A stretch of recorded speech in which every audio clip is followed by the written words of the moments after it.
Hey everybody, I hope you're doing well today. Let's take a look at the protectionist quota diagram and try to make sure we understand exactly what it means and how governments would use a protectionist quota to protect their economies from international competition. All right, here we go. All right, now let's take a look at the quota diagram, and we're going to look at the same market, the U.S. wheat market. I think about these things from the beginning, like before the quota was put in place.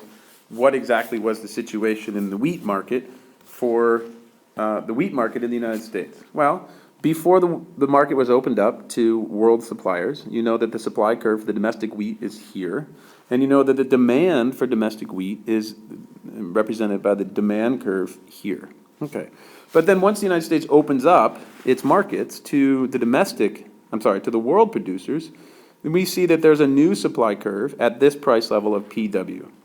So before the quota, what was happening? Well, U.S. suppliers were providing Q1 quantity of wheat to the market, and world producers were providing Q1 to Q2 amount of wheat to the world market. And therefore, the revenues of the domestic market, or the domestic suppliers, was equal to PW times Q1, and the revenue for world market was PW times Q2 minus, of course, this area here for Q1. So the total revenue for the world market, or world producers, would have been the area of this rectangle here. Okay. So, but then the United States says, well, wait a second, once it opened up its markets, look at all of the domestic producers who were cut out of the marketplace. And so what the United States could do is impose a quota. A quota is, of course, a physical limit on the number or value of goods that can be imported into a country. And one example of this is the EU imposes import quotas on Chinese garlic and mushrooms. And the imposition of a quota does have a particular effect, or peculiar effect, on free trade, and it's shown right here in the following diagram. So in the wheat market, imagine that the United States imposed a quota on the amount of wheat that could come in from world suppliers.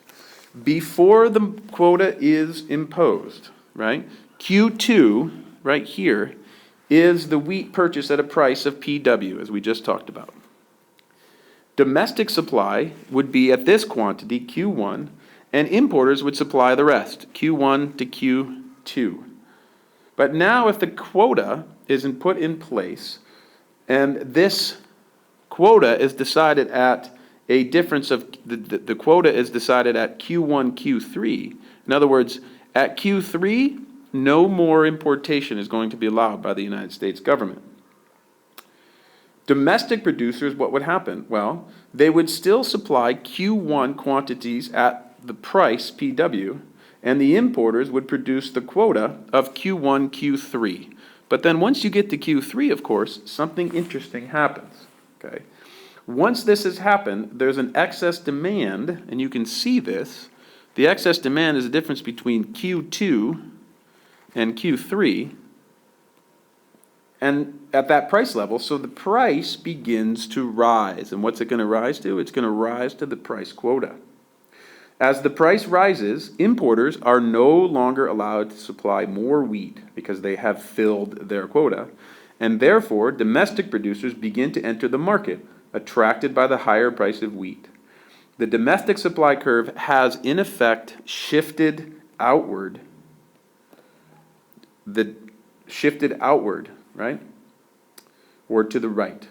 And eventually the price would settle at this P quota, where demand now equals supply again, and the total quantity of wheat demanded is Q4. Okay, so you can fairly quickly see that the amount of wheat that's actually demanded in the marketplace as a result of the quota is going to drop from Q2 to Q4, and you understand that K there is going to represent a deadweight loss, but we'll get to that in a second. Okay, so domestic producers now supply Q1, and what else? Well, from Q3 to Q4. Those tons of wheat at a price. What's the price? Well, the price is actually the price of the quota, the P quota. Okay? And therefore, domestic revenue rises from this area here, A, which it was before the quota, to A plus what else? Well, plus C plus D plus F, because now the price is affected by the quota, plus I and plus J. Okay? So domestic revenue is going to be A, C, D, F, I, and J. And the reason it skips, of course, is this intermediate point right here.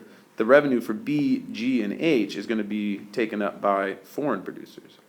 So foreign producers now supply the quota of Q1 to Q3, and also at a price of at price quota. So their income changes from B, C, D, E, or B plus C plus D plus E, to only B plus G and H.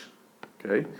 Usually this is a fallen income, but in theory, of course, it depends on the size of the quota and whatnot. B, C, D, E, losing that revenue and then only having B, G, H in this diagram looks like it's a loss of revenue, but it could actually in theory not be. Okay, so once again, there are two areas of deadweight loss, as there were with tariffs, that are caused by the imposition of the quota. The first one I already discussed, it's this area of K. Okay, since Q4, Q2 tons of wheat are no longer demanded, consumers, there's a loss of consumer surplus equivalent to K, okay? Because the wheat is not now purchased, right? Before the quota, remember, this entire area here, this whole triangle was consumer surplus. But now, as a result of the quota, this quantity, the difference between Q4 and Q2, is no longer purchased. And so this is a dead weight loss of welfare because of the loss of consumer surplus. Okay, but what about this J business here? What's that all about? Well, after the quota, Q3, Q4 tons of wheat is now produced by relatively inefficient domestic farmers as opposed to the more efficient foreign farmers. So this distance between Q3 and Q4 before the quota was produced by the efficient world producers of wheat, right? They were producing it at PW.